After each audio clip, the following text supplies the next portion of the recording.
tema es si existen valores morales en los individuos. Yo evito un poco el término de persona, porque si digo persona, entonces ya estoy dándole un estatus que luego me será difícil desmentir que no tenga valores morales. Si es persona, entonces de alguna manera ya se está asumiendo de que tienen sí valores morales. En el individuo que vive en situación de pobreza extrema. En ese tema hay dos grandes términos implicados, que es pobreza extrema y valores morales. ¿Qué es la pobreza extrema? Bueno, hay muchísimas formas de definir pobreza extrema, pero yo voy a trabajar únicamente tres para que sirvan de ejemplo, y también para definir cuál es la que yo tomo en cuenta en mi especulación racional. Mi especulación racional. Naturalmente, quiero demostrar que es así. Y eso no depende de mí, sino de los hechos. Entonces, hay una definición de pobreza extrema que la da el Banco Mundial. El Banco Mundial es un organismo que todos debemos hacerle caso porque tiene incidencia en la realidad, sobre todo en este tema de la pobreza. ¿Cómo definen ellos la pobreza? La pobreza extrema. La pobreza extrema la definen como que ¿quién está en pobreza extrema? El individuo que no logra conseguir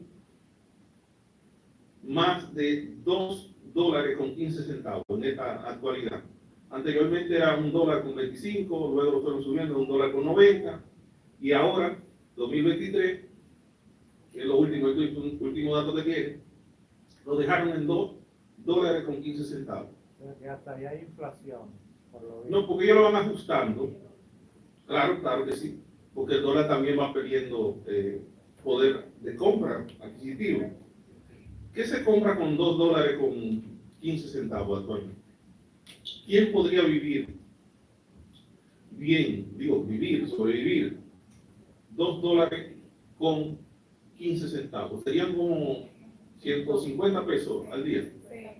150 pesos al día. Bueno, si es una persona que sabe cocinar, pues tendría que tener estufa, tendría que tener una serie de cosas. Da 200 y pico. 60, 120, ¿no? $2.15 llega como a 150 pesos. No, si está $60 son 120. Y 15 centavos de dólares son 150. Ajá, bueno, lo dejemos ahí en 150 pesos. Entonces, ¿quién vive con eso? Entonces, quien vive con menos de eso, o con eso, según el Banco Mundial, está en situación de pobreza extrema. Ustedes imaginan las limitaciones. Hay gente que vive con menos, para que lo sepan, que formalmente no recibe eso. La otra definición que yo tomo en cuenta es la definición política. Esa es la definición económica dada por el Banco Mundial. La definición política depende de los estados. Cada estado da una definición de pobreza extrema según su situación, según sus ingresos. Por ejemplo, el estado alemán en un momento dijo que todo aquel que percibía menos de 750 euros estaba en situación de pobreza extrema. Imagínense usted. En ese momento, cuando nosotros sacábamos el cálculo aquí, 750 euros, no lo gana una persona con 2 maestrías. ¿Usted me entiende? Una secretaria bilingüe no ganaba 45.000 pesos que era en ese momento. O sea que aquí no sería un sueldo despreciable quien gana 750 euros al mes. Esa es la definición política. Naturalmente, el Estado Dominicano tiene una definición de pobreza extrema mucho menos ambiciosa, porque si el sueldo mínimo está en 11.000 pesos. Quiere decir entonces que el Estado Dominicano no considera que alguien que recibe mensualmente 11.000 pesos está en situación de pobreza extrema. Está en pobreza, pero no en pobreza extrema. Esa es la definición política, que tampoco me serviría de mucho para justificar lo que yo quiero justificar al final, que es que el individuo en situación de pobreza extrema, no sé qué pasa, pero me pregunto si tiene valores morales o puede mantener los valores morales. La definición entonces que sí me sirve para eso, para poder hacer una especulación con base racional y material, es la definición biológica de pobreza extrema. Biológicamente se sabe que el individuo, el cuerpo de un individuo, para mantenerse vivo y viable, debe por lo menos recibir 2.500 calorías diarias, 2.500 calorías diarias para mantenerse vivo y viable. Ese es el caso de los hombres. En el caso de la mujer, estamos hablando de 1.500 a 1.800 calorías. Naturalmente no crean que ninguno de ustedes se conforma con eso. Ustedes ahora consumen como 20.000 calorías para mantenerse ese cerebro funcionando, leyendo pantalla de teléfono y esas cosas. Así que aquel que no puede suplirle al cuerpo, no puede darle al cuerpo por lo menos la cantidad de kilocalorías o de calorías que necesita el cuerpo para estar funcionando, está en situación de pobreza extrema, desde el punto de vista biológico. ¿Por qué yo tomo esta definición? Bueno, porque esta definición no anda variando todos los días. Los biólogos dijeron eso cuando yo comencé la investigación y todavía lo están diciendo. O sea, porque es así. En el caso de la economía, es una definición muy subjetiva. En el caso de la política también. Entonces, con este me quedo. Cada vez que yo hable de pobreza extrema, entonces me estaré refiriendo a esa definición de pobreza extrema biológica. De pobreza extrema biológica. Ahora, una segunda dificultad que tenemos que resolver es cuáles son las condiciones mínimas necesarias para que una acción tenga valor moral. Porque el tema dice si existen valores morales en los individuos que viven en situación de pobreza extrema. Entonces, si tú pretendes responder esa pregunta, debe decir entonces cuáles son las condiciones mínimas necesarias para que una acción tenga valor moral. Porque no es una crítica a los compañeros, no lo es, pero también lo es, porque aquí todo el mundo se para a hablar de ética, pero nadie se detiene a definir lo que es ética. Bueno, Dutton sí lo hizo. Bien, no me hablo de ustedes, sino que en general todos los filósofos comenzamos a hablar de ética, pero nadie se detiene a definir cosas como esta, por ejemplo. ¿Cuáles son las condiciones mínimas necesarias para que una acción tenga valor moral? ¿Okay? ¿Y por qué no hablo de ética? No vamos a tener problema, porque es que yo tengo una definición, he asumido una definición distinta de ética, de moral y de política, pero no es el momento de ponerme a eso. Entonces, respondiendo a esa pregunta, ¿cuáles son las condiciones mínimas necesarias para que una acción tenga valor moral? Bueno, hay que recurrir entonces a la tradición, ver qué han dicho los filósofos, qué han dicho los filósofos que han trabajado el tema con mayor profundidad. Un dato común en todos es que para que una acción tenga valor moral, el individuo que la realiza debe tener conciencia de lo que hace.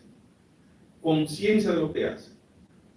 Me detengo aquí para decir que cuando hablo de conciencia, no me estoy refiriendo a la conciencia moral necesariamente, sino conciencia en términos cognitivos, en saber lo que está haciendo, poder dar cuenta de sí y del mundo. Simplemente eso. No me refiero a conciencia moral, ni conciencia política ni religiosa. Conciencia cognitiva. No sé cómo los psicólogos le darían ese nombre. A simplemente estar consciente es saber que se está aquí, que yo estoy aquí y que ustedes están ahí. Que yo soy un sujeto porque pienso y que el mundo está fuera de mí. Un segundo elemento que todos los filósofos que han trabajado el tema de de la moral y de la ética han establecido es que el individuo que realiza la acción debe tener libertad para hacerla. O sea, debe poder decidir si él la hace o no la hace. Y una tercera condición necesaria, aunque algunos amigos discuten eso, pero yo les digo que el reto está hecho, que lo demuestren. Una tercera condición necesaria para que una acción tenga valor moral es la intención. Eso está planteado en Kant. Es Kant que da este dato. La intención de hacer el bien o hacer el mal. Usted puede hacer el peor de todos los daños, y si usted no tenía la intención de hacer el mal, vamos a suponer que usted quería hacer el bien, entonces moralmente no se le puede condenar. Por ejemplo, si ahora mismo uno de nosotros cae aquí con un patatún, Marco cayó con un patatún,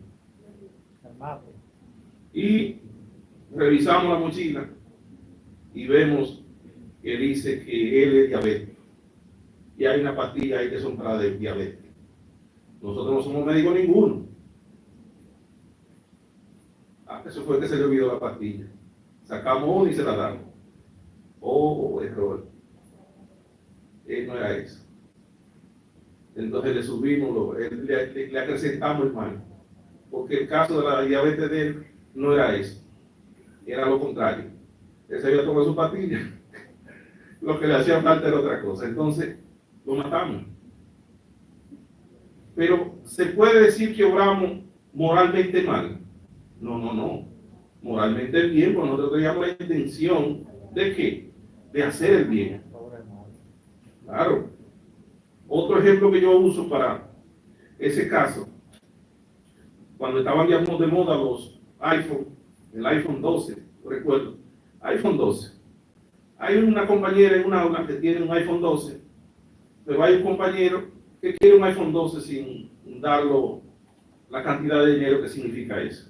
Entonces, él, pendiente a ver dónde la compañera se descuida, pero no se descuida. Pero cuando vamos bajando la escalera, la compañera se cae y el primero que se ofrece a ayudarla es el compañero. Y la calma, y la lleva al dispensario. Y cuando están allá, que el médico sale, ¿y dónde está el compañero que la trajo? Porque hay que felicitarlo. Si no es por él, si no la traen aquí, se muere la muchacha. Y él se había ido.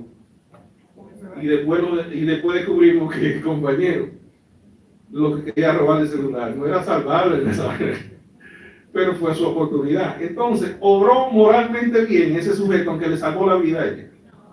Evidentemente que no. Bueno, pues ahí lo dejo. Entonces vamos a un cuarto elemento necesario para que una acción tenga valor moral. Los medios. Sin medios no se obra.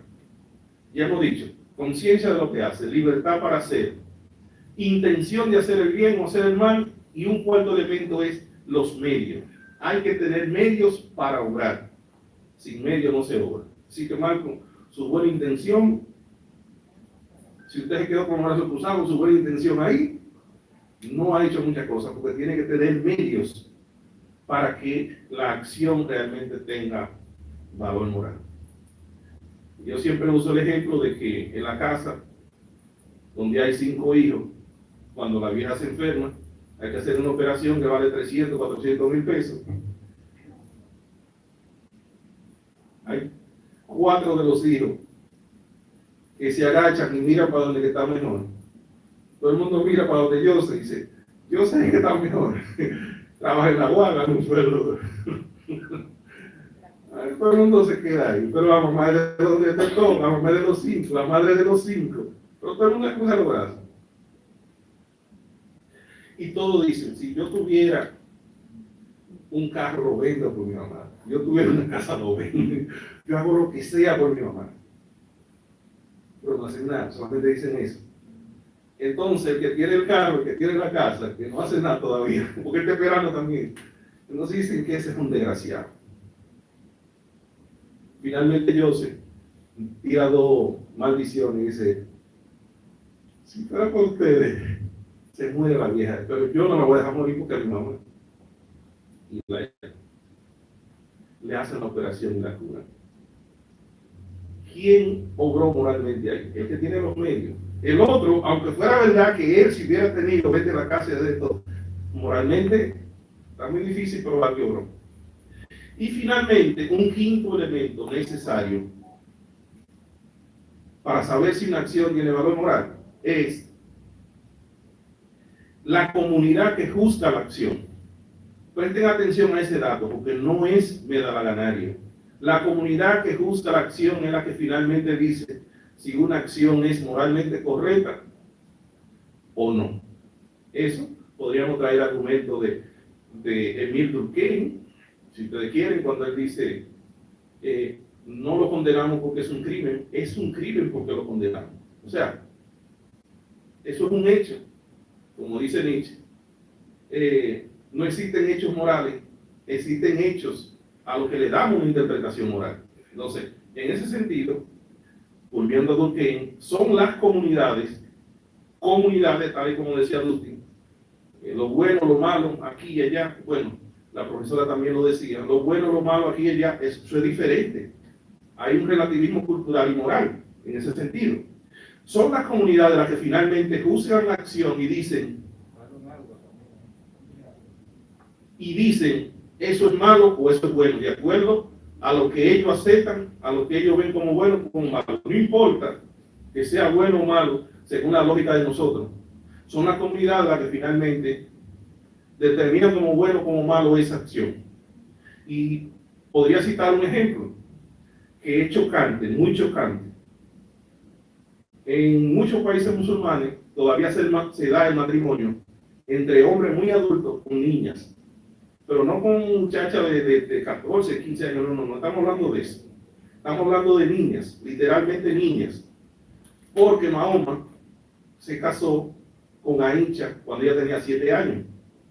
Era una niña que tenía 7 años. Y los musulmanes lo defienden y dicen, no, pero el profeta no consumó el matrimonio de una vez. No, él no, es verdad, no lo consumó. El Corán dice que no, que lo consumó cuando ella tenía 9 años. Vamos a ver la gran diferencia que puede haber entre 7 años y 9 años. Lo que le estoy diciendo es que entre los musulmanes es una práctica normal, porque ellos dirán, el musulmán que nace en una tradición, que se crea en una tradición, sabiendo que Mahoma no es Dios por poca cosa, ¿verdad? Pero es el puente entre Dios y es el profeta, el que recibió del arcángel Gabriel lo que está en el Corán. Entonces, es la figura más importante. Entonces, si la figura más importante se casó con una de 7, ¿quién soy yo para cuestionar al profeta? Yo me casaré con una de 5 ahora para ser más fiel todavía. Más fiel. O sea, es una cosa que yo no me la estoy inventando. Te puedo buscar en internet y saber si eso se está dando o no. Entonces, lo que digo es, la comunidad es la que juzga finalmente si una acción es moral o inmoral. Y cuando hablamos de inmoral, se supone que lo inmoral es lo que está en la escala negativa de los valores. La escala negativa de los valores. Lo inmoral. Lo moral sería todo, tanto lo inmoral como lo que se considera bueno. Y lo amoral solamente califica esas acciones, las que son realizadas por personas que no tienen conciencia de lo que hacen, de lo que se hace. Y bueno, entonces, para finalizar, que yo sé que esta palabra le va a alegrar a muchos de ustedes, la de para finalizar. Sí, sí. Para finalizar, voy a mencionar como argumento simplemente el caso de la mujer en un bohío, el cuento de Juan Bosch. Es una mujer, tiene 3 hijos, hay 2 que tienen fiebre y tiene una niña como de 7 años. El marido está preso, está lloviendo, no hay comida, tienen 3 días que no comen. Y bueno, casualmente ella sale al frente, ahí al bohío, y viene pasando un hombre en un caballo. Y ella le dice al hombre que le dé algo, que sus hijos están ahí que no comen, que tienen fiebre. Y el hombre la miró con ojo de campesino malicioso y dijo, según dice el profesor Juan Bosch, y le vio en la cara, dice, esa mujer tiene los ojos como de loca, pero se le ve que necesita un hombre. Bueno, qué pensamiento. Y le dijo, yo solo tengo medio peso. Y la doña, que entendió, dijo, bueno, bájese, bájese. O sea, vamos a cambiar el medio peso por el servicio sexual. Yo le pregunto a usted, ¿podríamos nosotros juzgar moralmente a esa mujer? Que en esa circunstancia donde los hijos se le van a morir o se les puede morir por hambre y por fiebre, tiene que recurrir a dar servicios sexuales a cambio de dinero. Es muy difícil decir sí, que es inmoral la acción. Si usamos la tabla que yo acabo de decir de las condiciones mínimas necesarias, podríamos nosotros decir, ella tiene conciencia, pero tiene libertad. Tiene libertad. Realmente ella tiene libertad de elegir si lo hace o no. Muchas madres de una vez responden que no, que harían cualquier cosa por el hijo, por los hijos. La intención que ella tiene es de hacer el bien o hacer el mal. Y por ahí seguimos. Ahora, cuando llegamos al último, ¿qué comunidad es que la va a juzgar a ella? La comunidad de los religiosos fanáticos que no entienden razones y atenuaciones, Marco, o la va a juzgar? ¿A qué comunidad pertenece ella? Debería juzgarla la comunidad de mujeres que se han visto en esa circunstancia. Eso debería ser su comunidad. Catherine se quedó pensando. Recuerde que yo lo que quiero es argumentar todo esto para que luego me aprueben lo que yo quiero. Ajá. Otro caso. Hay una película mexicana que se llama Nosotros los Pobres. Es una película que yo no quisiera ver de nuevo, porque cuando la vi, realmente me frustró, me amargó la vida. Porque me amargó la vida.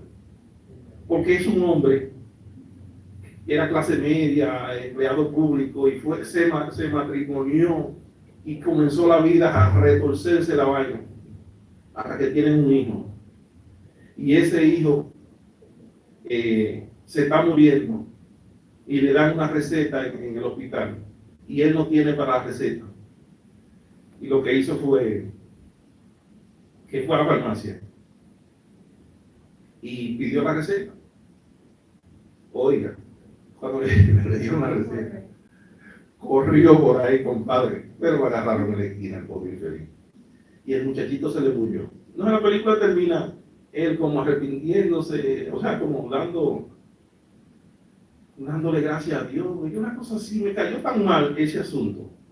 Pero yo me quedé pensando, es que él moralmente no le podemos juzgar a él. Cualquier hombre en esa circunstancia podría juzgársele moralmente, acusársele de ladrón. Está muy difícil porque, aunque él tiene conciencia de lo que hace, su libertad está cuestionada. O sea, tiene él libertad para quedarse y decir, no, yo soy serio. Yo soy serio. En esa farmacia está la medicina que le puede salvar la vida al hijo mío, pero como yo soy serio y no tengo dinero, pues que se muera. El guionista de la película pudo darle la opción de que la pidiera la medicina. Pues vaya a pedir a ver si se la van a dar. Una ayuda. Profe, si la ven a usted con ese caché que usted tiene, usted va y la pide y se la dan. No, el contexto es diferente. Pero mire, estamos situados en El Caballero. O sea, el guionista de la película pudo dar la alternativa de que la pida. ¿Usted sabe por qué ese señor pobre la pidió sin pedirla? Así, dámela como si la fuera a comprar. Porque él sabía que no le dio nada. Ahí quedó como ladrón. Porque usted se atrevería a acusar a un hombre que pide una medicina que le puede salvar la vida al hijo, acusarlo de ladrón. Es que no la pidió. O sea, él presenta la receta como que la va a comprar y huye. era la posibilidad que tenía de por lo menos no metan preso del poder. Bien. No, Fuera del guión, fuera del guión. yo le prometí que los muchachos se iban a Sí, no, ya, intentar. pero esto relaciona a la maestra. Es verdad interesante que fue un caso real, parecido a ese, que el hombre, el muchacho, se iba a morir al hombre. Le dijeron, vete a tal clínica que ahí te atienden, pero no puede ser que pobre. El hombre cogió reloj prestado y todo eso, fue con la pinta. Después que le curaron al muchacho que van a pagar, dice, yo no tengo un peso. Y la justicia tuvo que fallar a favor de la clínica que se sintió estafada, pero también considerando la condición atenuante de él. Dijeron, bueno, tiene que pagar, pero No lo o puede. era morirse el muchacho, No. o caer preso. No lo puede. Aunque tú estás hablando de dos cosas distintas. Las normas legales no son laborales. Y yo estoy trabajando con el caso de la moral. Porque por eso era bueno hacer la distinción, pero no hay tiempo para eso. Hacer la distinción entre las normas morales, las normas éticas y las normas políticas. La jurídica, las legales, caerían en ese tercer nivel, que son las que dan el Estado. La segunda, las morales, tienen que ver con la comunidad, el contexto de la comunidad. Y las éticas están a nivel del individuo, del tú a tú. Del tú a tú. Bien, pues finalmente, después que le di esos ejemplos, vamos para el caso de el individuo que está en situación de pobreza extrema, que no logra satisfacer la cantidad de calorías que su cuerpo necesita diariamente. Y que es una situación que se va sumando. O sea, usted ni comió bien hoy, ni ayer, ni antes de ayer, y así ya usted tiene meses, y meses, y meses. Entonces, recuerden que la voz de la necesidad, de las necesidades básicas, habla más alto que cualquier otra cosa que pueda estar en la cabeza. De hecho, yo estoy inclinado a creer que el que está sometido a esa necesidad realmente no tiene libertad. Entonces, el individuo que vive en situaciones de pobreza extrema realmente tiene libertad. Es lo primero que debo preguntar. ¿Tiene conciencia de lo que hace el individuo que está en situación de pobreza extrema? Yo diría que sí. Aquí recuerdo que me comencé a interesar por este caso en el 98, eso hace mucho. No sé, ustedes recuerdan que estábamos dando el seminario de Cannes, precisamente de Cannes. Yo observaba ahí en la Duarte con París unos muchachos que le decían los palomos, que tenían un método particular de robarle a los choferes. Ellos se combinaban, uno lo distraía y otro le sacaba los choferes tenían la maña de poner todo el mundo arriba. En el tablero. Ajá.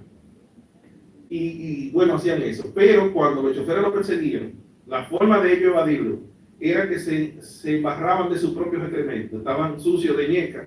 Se ponían sucios de ñeca y entonces ahí los choferes, imagínense, la echaban para atrás. O si no, agarraban una botella, la partían y se hacían rían ahí. Ven. Hasta los policías se echaban para atrás, porque decían, ellos le decían, ven, llévame, te voy a decir que fuiste tú también. Entonces yo me preguntaba siempre, una persona que es capaz de hacer eso para robar, en este caso es un acto muy inteligente robar, pero que está tan desesperado que es capaz de hacer eso, ¿realmente tiene libertad? Bueno, dirían ustedes, pero son unos tecatos porque eso no huele cemento, no huele pega, como le dicen. Sí, es verdad. Pero eso me llevó entonces a investigar el otro caso, que son los indigentes, el que vive en real pobreza extrema. Yo estuve observando en el vertedero de Rafael esa situación de individuos que vivían en situaciones de pobreza extrema, o sea, que no conseguían darle al cuerpo la cantidad de calorías diarias, y realicé una especulación bastante mía, vamos a decir, que asume que el que está en situación de pobreza extrema tiene conciencia de lo que hace. Su conciencia todavía está, o sea, cognitivamente él sabe lo que hace. Pero el concepto libertad no creo que esté presente. Él no tiene libertad. El que está pasando hambre y hambre y hambre realmente está doblegado por la necesidad. En tercer lugar, ¿cuál es la intención de una gente que vive en pobreza extrema cuando roba algo o cuando coge comida de un zafacón? Que eso también lo observé en muchos mendigos. Mientras yo no me atrevería nunca, eso lo vi estando en una pizzería, mientras yo no me atrevería nunca a comerme ni siquiera lo que dejan en otro plato ahí. Un tipo relativamente joven, fajado en el zafacón, buscando los pedacitos que dejaban y comiéndose delante de gente joven, de mujeres hermosas y de todo, y él es como si ese mundo no existiera. Y esto lo apunto porque tiene que ver con lo último. ¿Cuál es la intención de la acción que hace? Es satisfacer una necesidad primaria, o sea que no es otra cosa. O sea, no es malo lo que hace. En ese sentido no es malo. ¿Tiene él los medios para obrar? Bueno, sí, podemos decir que si hace algo que nosotros consideramos ilegal, es porque tiene los medios. Pero ¿tiene los medios para hacer lo correcto, según nuestra sociedad? No. Y finalmente,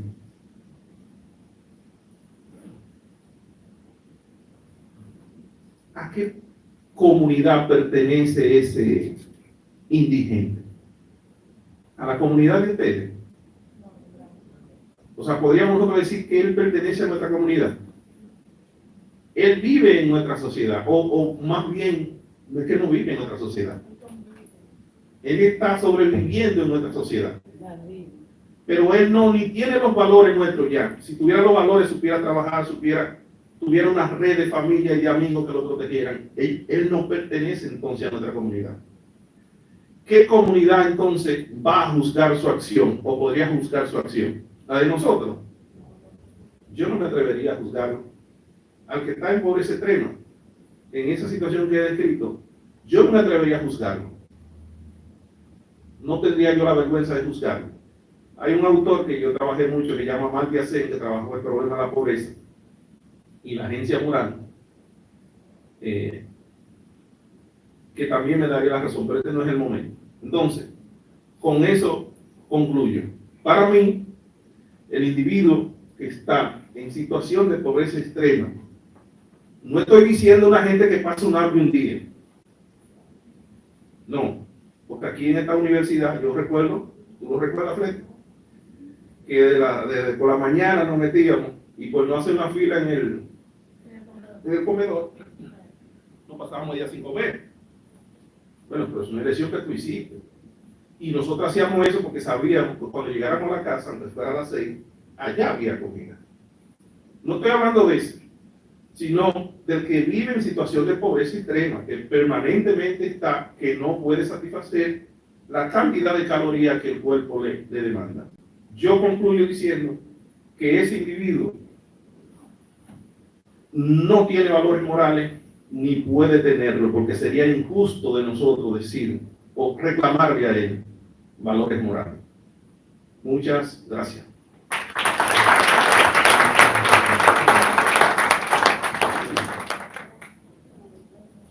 Usted no sabe por qué fue ese aplauso. Porque terminamos. Porque terminamos.